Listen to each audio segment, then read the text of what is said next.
The next verse says, you lost and you don't have. So now there's some trauma that you are dealing with and you are projecting on everyone. Come, please. Come, quickly. Come. Put your hands together for him. Why are you not dressed well? Today that I did not wear my own baggie. There's one baggie I've been wearing lately. If I do aura for aura, you look amazing. Now, imagine, pay attention. Imagine someone came to you and said, oh, your green shirt, ugly. I don't like it. You see his response? Unmoved. Now, why didn't you react? Because I wasn't bothered by the compliment. No, you didn't speak English now. Because I don't have finance.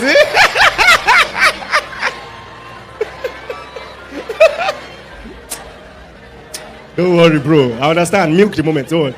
So, no. So, I'm trying to tease you. I'm trying to criticize you. But I'm saying your green shirts. What kind of green shirt is this? What do you think about that? I feel bad about it. I think now you're overthinking. Thank you. Let me use someone else. Thank you. Come. You come. Put your hands together for him. Don't worry. Listen, on this stage, sometimes there's a temptation to want to anticipate what I'm trying to drive at. So you just be yourself. I'm saying, what kind of red jacket is this? Ugly. I don't like your red jacket. It's not a red jacket, it's brown. So because it's not a red jacket, you're not bothered. You're not bothered. I mean, if you're going to plait your hair, at least do it well. Now, he's laughing. Now, tell me why that made you laugh. I cut my hair. I didn't cut my hair. Let me tell you something. If anyone ever says anything to you that you genuinely believe is untrue, it will not hurt you. But if I look at you and say, you're such a fool, I think you're a fool. Now, you see, he squinted his eyes. Because subconsciously, don't conclude for me. Let me tell you something. Whatever you rise to defend might be a pointer to a hidden insecurity. That's all I wanted to show you. So, it is emotional regulation. There's a video I saw online. I wish I could play it for you. It was one guy at a dating show. I don't really like these shows. Let's bust your balloon. Thank you very much. Put your hands together for it. So now, it just looked like this girl was trying to wash this guy. I mean, there is something about the game itself that puts you in that mood. So I don't really blame her. I judge her, but I don't blame her. Understand the difference? But it was the way the guy responded. Even I learned from it. I mean, I just feel like your hair is rubbish, and I just feel like you don't have enough vocabulary. In how many minutes conversation? And the guy just said, well, I respect that. I'm from Chicago. I'm proud of my roots. I grew up rough, but I challenged myself. I got an education. I'm educated. So, but I respect your opinion. Boom. And I was like,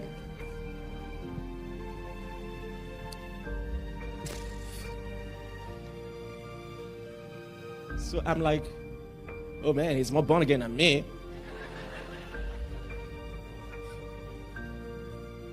You don't go forget me. You don't go. Wait.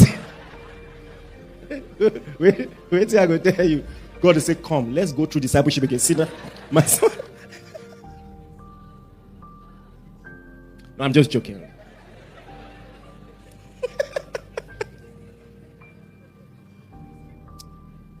Here is something you probably have never heard. It takes a certain amount of intelligence to have a happy home.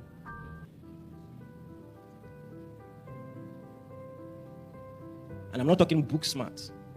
I'm talking emotional intelligence. Have you ever been in a heated situation and your response can either break that relationship. Some of you know, like what I say now. What I say now will make or mar this relationship. And different people will respond differently.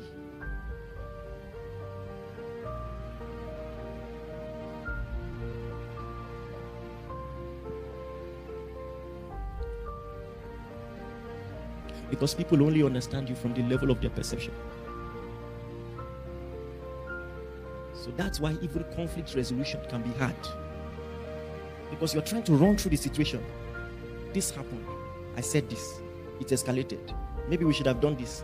But you can't arrive at anything.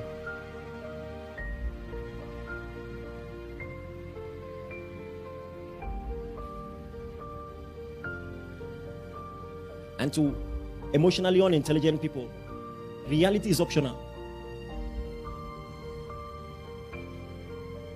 If they feel you hate them, you can scarcely convince them otherwise. You can't present facts. You can't help them see from another angle. They just paint every situation with the same brush.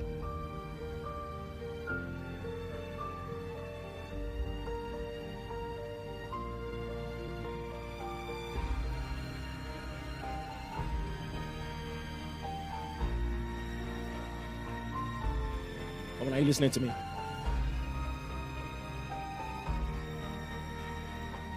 In one of the lessons we're going to do this coming month, we're going to talk about manipulation. It needs a class of its own.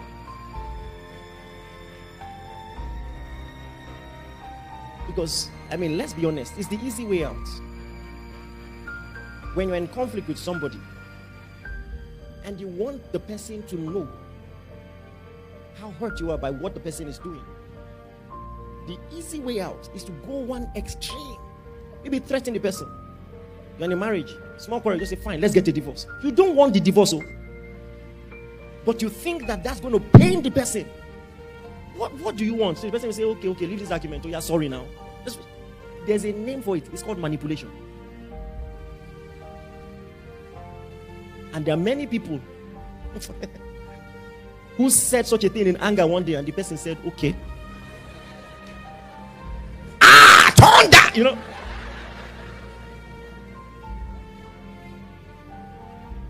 And you now hear something like, what do you mean, okay? So you can't even. That one sounds like one gender. I'm not judging you. What was that? That's why I said we need a separate class.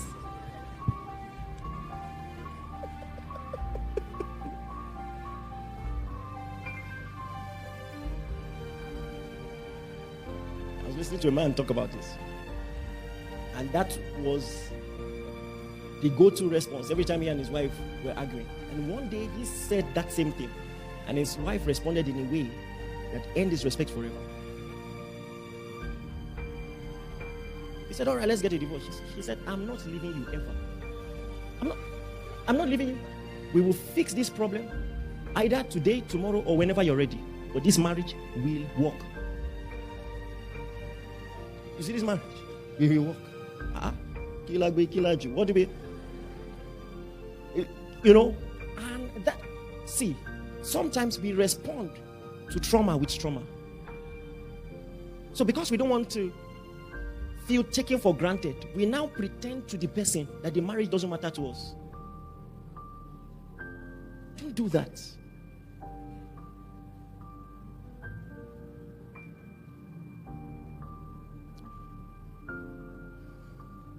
Emotional intelligence. Like I said, you're going to need to study it. See, this one is hard though, because gifts of the Spirit, just read on it, pray about it, you receive it, bam. But when you're talking about changing character, things about you that are idiosyncratic, that are your comfort zone. Some people, violence is their comfort zone. They like war. They like war. It's their default. Listen to me. Marriage.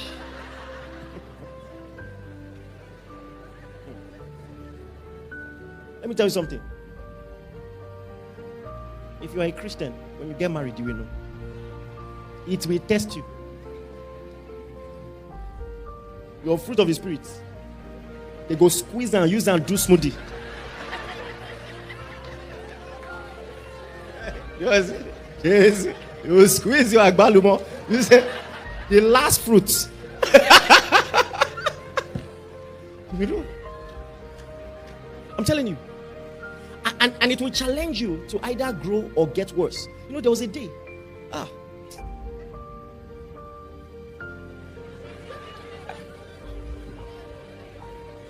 No, John. You know, there was a day something happened in the house, and I responded away. Then when I entered the bedroom, I sat on the chair. I said, "Am I saved?" Like, what was that? No, the shame gathered me. I won't lie to you.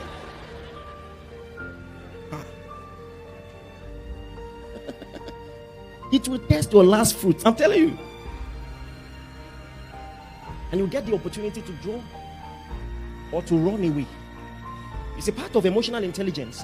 It's just studying seasons in marriage.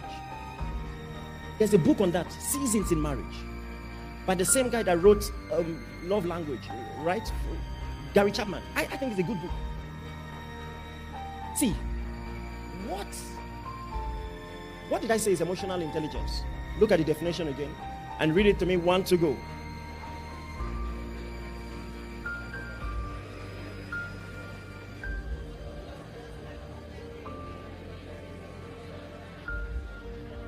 Listen, have you ever seen someone teach and it was like word of knowledge? It was like a diagnosis of your situation. That's what discernment does. That's what discernment does. You know, I'll never forget. You know, there's a couple who came to my office. The husband had done something very wrong. You know, so when he just came quiet. Everything I said, he was agreeing. I said, I know what you're doing. I said, first and foremost, either one of your parents or both of your parents were not present. It was like word of knowledge. And it wasn't. He said, you're absolutely right. I said, your personality type, the character you're exhibiting is called avoidant attachments. Vulnerability makes you want to run away. You feel unsafe. Listen to me. But have you ever almost dated somebody who will come with full force, then disappear?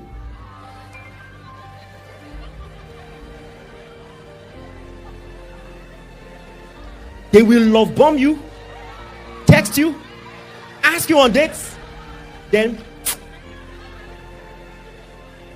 Now, there are many reasons why. It is either he's running a shift system. There are 5 guys, and that week was your turn. I don't know why they laugh. You know, that week was your turn. So he's preparing you to be another concubine of Solomon. Or there are just some people. Oh my God. Now, those kind of people, you will notice that when you pull away, they now come. And then when you open up to them, they start running away. So it's just back and forth, back and forth. Listen, safety, vulnerability is unsafe to them. Because in their childhood, they were trained not to depend on anybody. They were trained.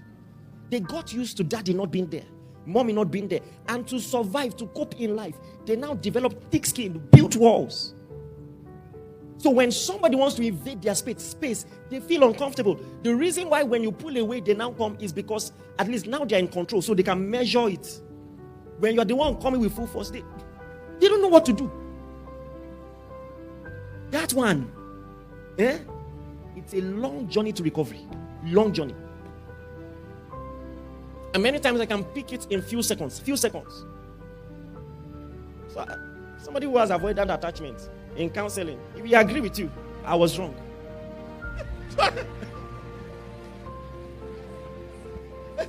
the guy don't already agree. Do you understand? So he was just nodding. He didn't talk. I said, I know what you are doing. And when I spoke to him, it was like I poured cold water on him. Discernment, is both a social skill and a spiritual gift. And that's why when somebody is walking with the high social skill, you will feel seen. It's like word of knowledge. Someone says, the person will say, do I know you before? Celebrate grace. You know? It's X-ray. X-ray. I'm rounding off. In one of the classes, I will tell you why some people, 90% of people who cheat, there's a reason. And if you learn the reason, you'll be able to pick people even from dating who will likely do it. It's a very simple thing.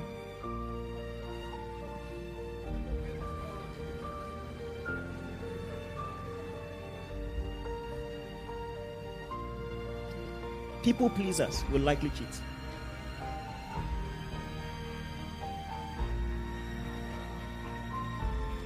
There are 3 reasons why. I'll give you 2 for time's sake. Are you ready? Number 1.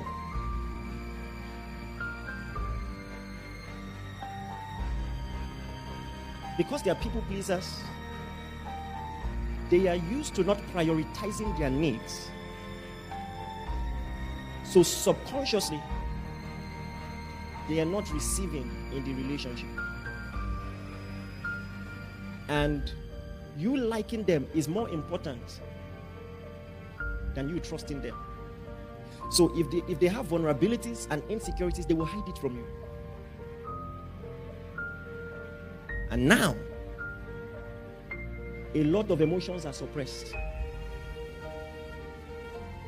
They have a partner that is picture perfect, that ticks all the boxes, but they feel like they've lost a version of themselves, and they will go and look for a place outside where they can feel like themselves. That's number 1. Number 2 reason is when the temptation comes, you can tell that this person is after you. They don't have the nerve to draw the boundaries because they're people pleasers.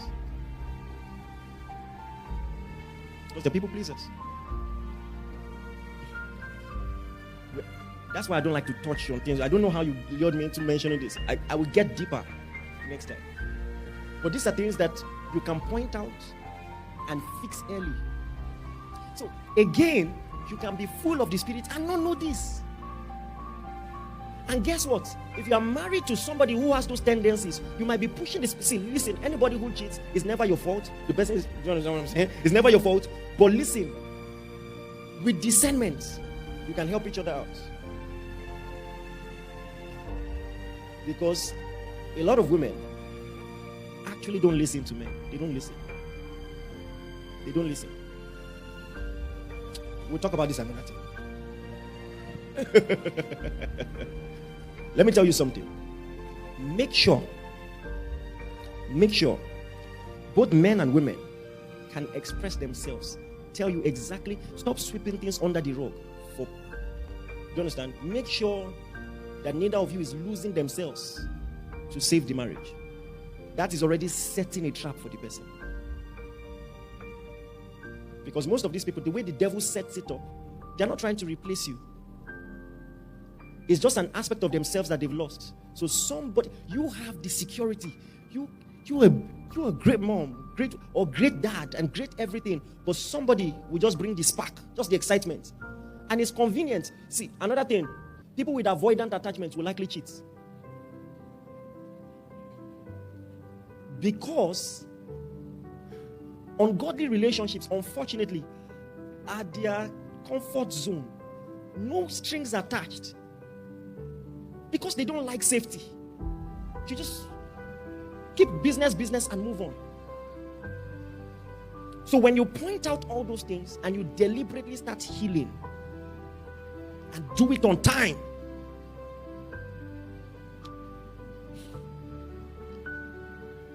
that's the way out of that. Come on, are you listening to me? So the final things I want to say. So how do you become emotionally mature? I just want to point out a few things. Number 1, you have to practice. Practice. It will take practice.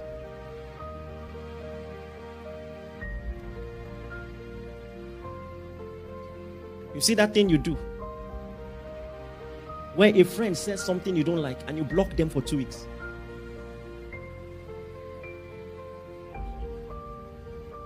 You go need work on ammo.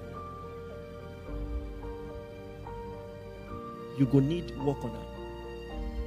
You must come to a point where you have enough emotional awareness to only block people that you want out of your life for good. For God's sake. Why are you blocking the person you are dating? Why are you blocking? What are you doing?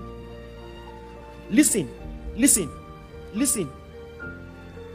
Practice handling uncomfortable conversations, uncomfortable emotions, especially initially. It will look like you will die. Practice it. When you sit and you want to run away, sit. Change your breathing patterns. Breathe in, breathe out. Calm down. Again, I'm telling you, you can be very spiritual and not know these things. Why are you blocking people? That's a dysfunction right there.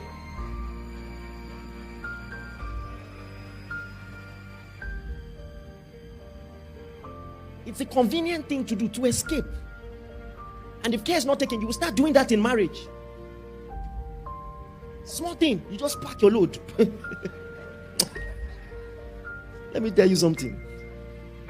Don't help the devil do his job. People outside, we don't, they jealous your marriage before.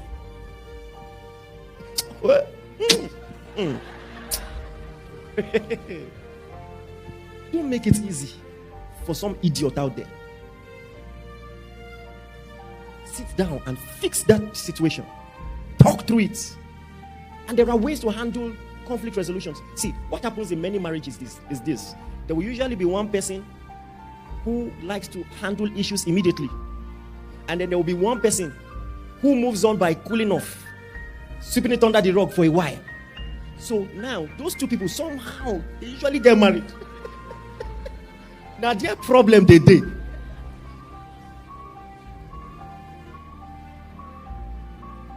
Because one person cannot get over it until you talk it through. The other person cannot get over it until they calm down. They want to settle and think it through and all of that. Now, one person cannot sleep. You see, say this thing be like word of knowledge. You see married people shouting. One person cannot sleep. As you are now sleeping, they'll be looking at you like, are you so evil? Serious matter. Somebody say exactly. Serious matter. They're like, you don't sleep? The sleep will be annoying them. Just, my friend, wake up. Ah! You will not hear, we need to talk. Hey! That's another thing. We see. That's why I said we need separate classes. Ladies, let me tell you something. Maybe you don't know. If you don't want your husband's high blood pressure to spike, they text that thing. When you want to talk, come pull a chair and talk. Don't allow the man be driving. You see text. Tum, tum, tum. We need to talk. Ah! Do you want to kill him? He will start assessing his life. When he grew up, where you met, what did I say? Did I greet you? Don't wound him. Which one is we need to, when you want to talk, talk. Man, am I speaking well?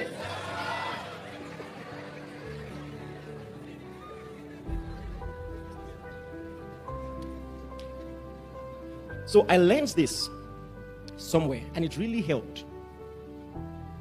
It really helped. It really helped. The way forward is the middle ground. For that person in that marriage that cannot move on until they have closure, you cannot be so inconsiderate as to just sweep it under the rug and adjourn till 4 days. You can't do that. You can't do that. So, if such a person comes to you and says, I don't really like how our last conversation went, and you say, I'm not ready to talk about it now. Both of you have to give it. You have to meet at the middle. So you just say, promise to bring it up when you're ready. And the person says, and you will keep your word. See, and listen, it won't be some unknown date like the second coming of Christ. Pick a place and a time. You know what? We'll talk about it over dinner. 6 p.m. this evening. That's fine. In fact, I saw somewhere, this is what they now recommended. Okay, so what do you want from me for now? And the person will say, I just want space. The other person says, what do you want from me from now? I just want to know when you're ready to talk about this. Okay, so 6 p.m. we'll talk about this. In the sitting room, state the place, state the time, so that the person can breathe. So they will be like, okay, at least. Do you understand? I know we're going to talk about this. Don't just move on. Carrying face. Singing worship songs that are shared. I am married to Jesus, Satan. I know.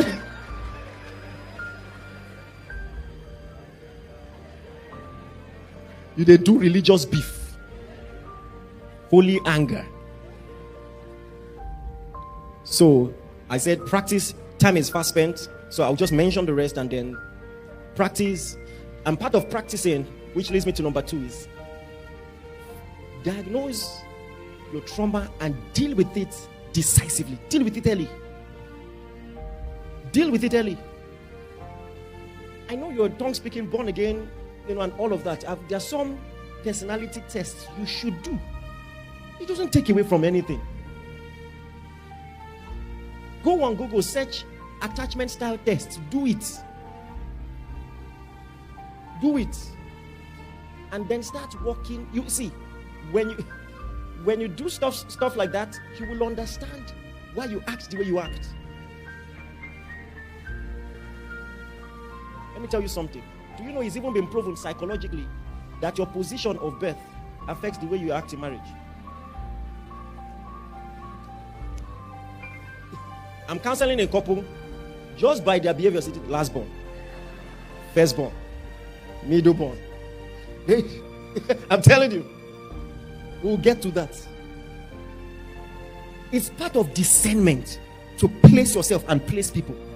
It will take a lot of studying. You will read. Newsflash. You want a happy home? It will take effort. It should go without saying, but some people just have fantasies. Let's just butterflies. It's not going to work that way. You will study. And that's number 3.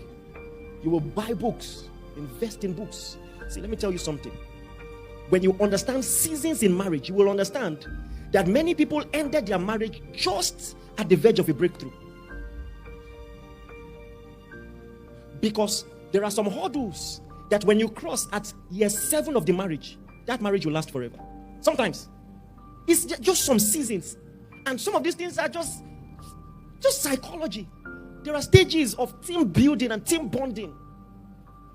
So when you understand these things, when you begin to see it in your marriage, you know, okay, this is what is happening. It gives you clarity. It gives you clarity. And when you talk to other people, you will now know that marriages are more alike than you realize. Some of those things are normal. Even pastors, they go through and they know, tell you. I mean, we never quarrel. You know,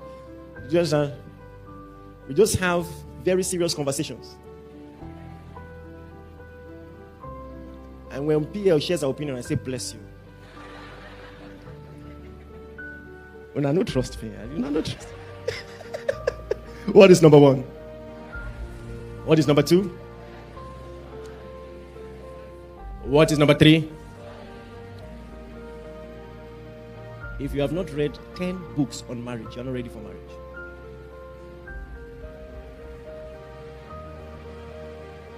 Let me tell you something. I am not trying to motivate you. See, the things I learned. In fact, just this short conversation, the things we've talked about, it just tells you that the more you know, the more you stand a chance. There is how to talk to a woman. There is how to talk to a man.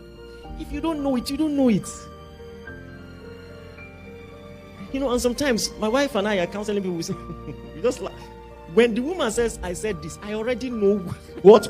I smile. We don't look at each other and smile. Don't be so they talk to man.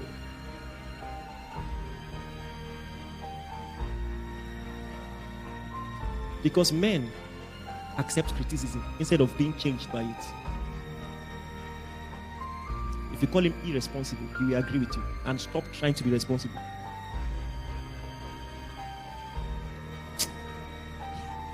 You deep, Abby. And you think that by telling him, he will change. It's the opposite. He will stop trying. He will stop trying. There is a way to talk to. Women are more powerful than they realize. Oh my God. We'll continue this on Sunday. The last point is pray. You go need pray. Some of these things is Satan. I'm not joking. Satan. Satan.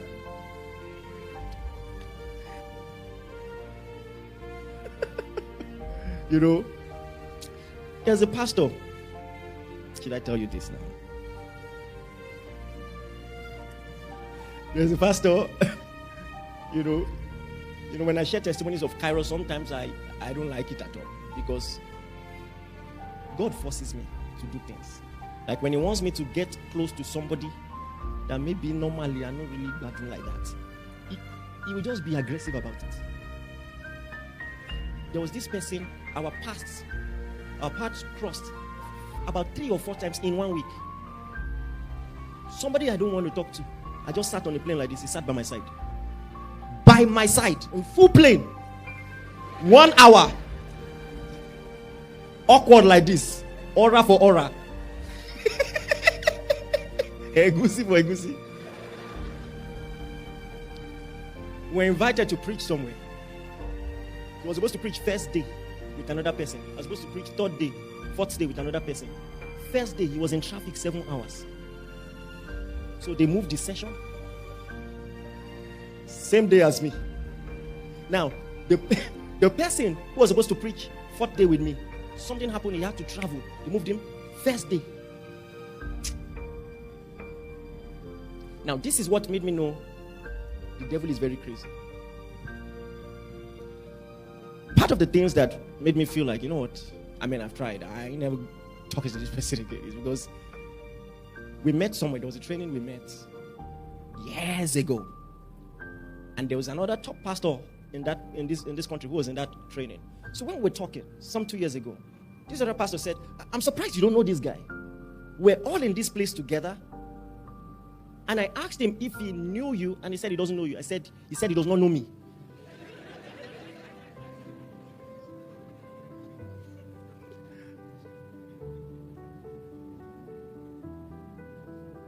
And I said, I've been to his house many times. So the person was like, what is going on? So now I was very angry because some things had happened. I tried a lot of things to reconcile, and now the person is still saying you don't know me, so fine. So that day, after the preaching, we're in the green room. So he said, you preach well. I said, thank you. I said, you too, you preach well.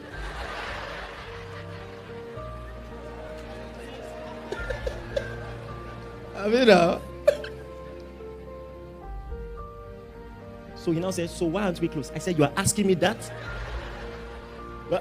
So the host just grabbed both of us. Now, this is what made me say, I'm not joking. I'm not joking. Now, what did that other person say? He said he does not know you. When I challenged him about that, you know what he said? He said, in that place, he didn't know me then. So, in the context of the conversation, oh, this guy was in this place. Did you know? And he said, no, I didn't know him. You get what I'm saying? So when he was telling me, he related it in a different way, and I got angry. You don't know me, Ken. Now, this guy.